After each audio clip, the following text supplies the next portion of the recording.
Kasunod ng deklarasyon ng martial law sa Mindanao, magpupulong daw sina House Speaker Pantaleon Alvarez at iba pang mambabatas.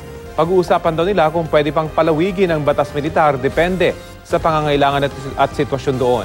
May ulat on the spot si Steve Dailisan. Steve? Rafi, suportado ni House Speaker Pantaleon Alvarez ang deklarasyon ng martial law ni Pangulong Duterte sa buong Mindanao. Ayon kay Alvarez, bilang Mindanaoan, panahon na raw para ligulin yung mga elemento na nag-ahasik ng gulo roon at matagal na ang problema ng terorismo. Sangayon siya na sa buong Mindanao at hindi sa Marawi lang ang deklarasyon dahil posible raw na may mga areas na takbuhan o pagmulan pa ng gulo. Mainam daw na makontain agad ito.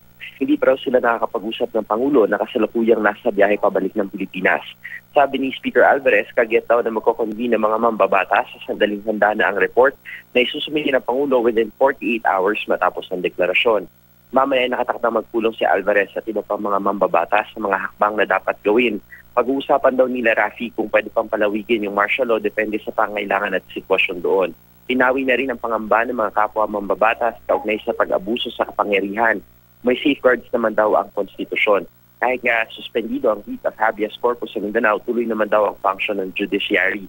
Naka-standby lamang daw mga korte. Sa ngayon, tiwala raw sila na ginagawa ng mga militar at pulisya ang tungkulin para panatilihin ang kapayapaan sa lugar. Panauhin pandangal itong si House Speaker Pantaleon Alvarez dito sa China Guangxi Philippine Business Matching Seminar for Entrepreneurs. Ang okasyon ay dinaluhan ng business sector at opisyal mula sa People's Government of Guangxi Zhuang. Yan muna latest mula pa rin dito sa lungsod ng Makati, Balik. Maraming salamat, Steve Dailisan.